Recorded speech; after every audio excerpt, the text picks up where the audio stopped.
வணக்கம். இந்த பதிவு இந்த நேரத்தில் எதுக்குன்னா, திரு விஜய் அவர்கள் இஃப்தார் நோன்பு நிகழ்ச்சியில் கலந்துக்கிட்டாங்க. அது தமிழ்நாடு முழுக்க ஒளிபரப்பானது, எல்லாரும் பார்த்துருப்பீங்க. அவர் இஃப்தார் நோன்பு நிகழ்ச்சியில் கலந்துக்கிட்டது பிரச்சனையான்னு கேட்டால் கிடையாது. எல்லா அரசியல் தலைவர்களும் இஃப்தார் நோன்பு நிகழ்ச்சியில் கலந்து கொள்வார்கள். முஸ்லீம்கள், இஸ்லாமியர்கள் உருவாக்கிய அந்த கஞ்சி சகோதரத்துவம், சமத்துவம் கொண்டது தான் தமிழ்நாடு. அதை அடிப்படையில் அனைவரும் ஒன்றாக உட்கார்ந்து அந்த நோன்பு திறக்கும் நிகழ்வில் பங்கு கொள்வார்கள். இதுவரைக்கும் நாம் பார்த்தோம். ஏன் இந்த நேரத்தில் விஜய் அவர்கள் பற்றி இந்த தருணத்தில் நாம் பேசுகிறோம் என்று சொன்னால், இஃப்தார் நிகழ்ச்சியில் விஜய் அவர்கள் கலந்து கொண்டது என்பது சாதாரண ஒரு விஷயம். அரசியல் தளத்தில் அது ஒரு சாதாரண ஒரு விஷயமாகத்தான் பார்க்கப்படுகிறது. அதை தாண்டி அவர் மஹ்ரிப் தொழுகையிலும் ஈடுபட்டார் என்பதும் அனைவரும் பார்த்தது. தொழுகையில் ஒருவர் நிற்க வேண்டும் என்று சொன்னால், அல்லது அந்த தொழுகையில் அவர் தொழ வேண்டும் என்று சொன்னால், அவர் முதலில் இஸ்லாத்தை ஏற்றுக்கொண்டு இருக்க வேண்டும். கலிமா அவருக்கு சொல்லித்தரப்பட்டிருக்க வேண்டும்.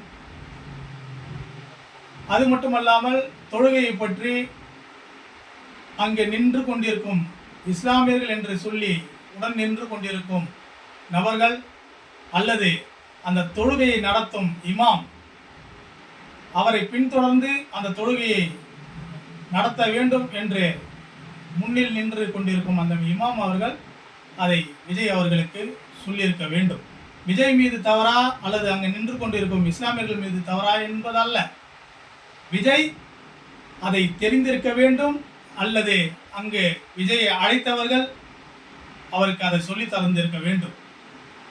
யார் வேண்டுமென்றாலும் எந்த ஆலயத்திற்கும், அது கோயிலாக இருந்தாலும் சரி, சர்ச்சாக இருந்தாலும் சரி, மசூதியாக இருந்தாலும் சரி, அந்த நோன்பு திறக்கும் நிகழ்ச்சியாக இருந்தாலும் சரி செல்லலாம்.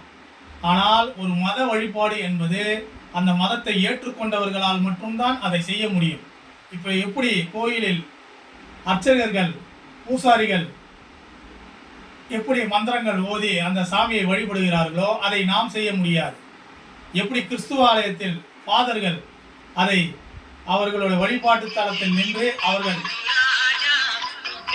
சொல்லிக் கொடுக்கிறார்களோ, அந்த போதனைகள் செய்கிறார்களோ அதை நாம் செய்ய முடியாது. ஆனால் அங்கு செல்லலாம், அவர்கள் வழிபாடை பார்க்கலாம். அவர்களுடைய வழிபாடு அவர்கள் அதை செய்து கொண்டிருப்பதை நம்ம பார்க்கலாம். நம்மளுடைய வழிபாடை நம்ம செய்கிறோம். அந்த சூழ்நிலையில் விஜய் அவர்கள் கலந்து கொண்டதை பற்றிய ஒரு விமர்சனம் அல்ல. அவர் அரசியல் தளத்தில் வந்துள்ளார். அனைத்து சமுதாயத்தினரும், அனைத்து மதத்தினருக்குமான ஒரு தலைவராக அவர் நிற்க வேண்டும் என்று சொன்னால் எல்லா விஷயத்திலும் அவர் கலந்து கொள்ள வேண்டும் தான். ஆனால் இது கண்டிக்கத்தக்கது. ஒரு மதத்தை இழிவுபடுத்தக்கூடிய ஒரு செயலை அங்கு இருக்கும் அனைவரும் செய்துள்ளார்கள், கூட விஜய் அவர்களும் செய்துள்ளார் என்பதுதான் என்னுடைய தனிப்பட்ட கருத்து. ஏனென்று சொன்னால், அங்கு நிற்பவர்கள் எல்லாம் ஒரு இறைவனை தாண்டி எவரும் இல்லை என்பதுதான் எல்லா மதத்திலும் சொல்லப்படுகிறது. கடவுள் தான் நம்மளுக்கு எல்லாமே அப்படின்ற ஒரு சூழ்நிலையில் ஒரு நடிகர் அங்கே வராருன்னா அந்த மதத்தையே ஒரு இழிவுபடுத்தி அங்கே நிற்பவர்கள் தொழுகையை கூடியிருக்குமான்னு கேட்டால் சத்தியமாக உண்மையாக சொன்னால் அந்த தொழுகையே கிடையாது. அது கூடவும் கூடாது. இனி வருங்காலங்களில் விஜய் அவர்கள் அரசியல் தளத்தில் நிற்க வேண்டும் என்று சொன்னால் இஸ்லாமியர்களை இழிவுபடுத்தும் செயலை செய்யக்கூடாது.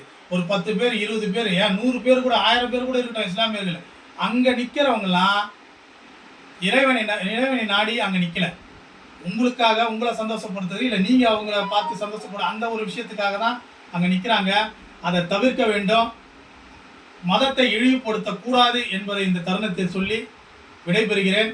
இனி வருங்காலங்களில் இதை தொடர்ந்தால் எப்படி துப்பாக்கி படம், எப்படி கத்தி படம் திரையரங்குகளில் வரும்போது இஸ்லாத்தையும் இஸ்லாமியர்களையும் அவர் இழிவுபடுத்திய ஒரு சூழ்நிலை வரும்போது எப்படி ஒட்டுமொத்த இஸ்லாமியர்களும் ஒன்று கூடி அந்த படத்தை, இஸ்லாமியர்கள் மட்டுமல்லாமல் தமிழ் தேசியவாதிகள், பொதுத்தளத்தில் இயங்கக்கூடிய அனைத்து கட்சிகளும் ஒன்றிணைந்து பல விஷயங்களை செய்தோமோ, இதையும் தடுக்கப்பட வேண்டும். இது போன்ற நிகழ்வுகள் தொடர்ச்சியாக நீங்கள் செய்யக்கூடாது என்பதற்காக இந்த கண்டனத்தை பதிவு செய்கிறேன். நன்றி, வணக்கம்.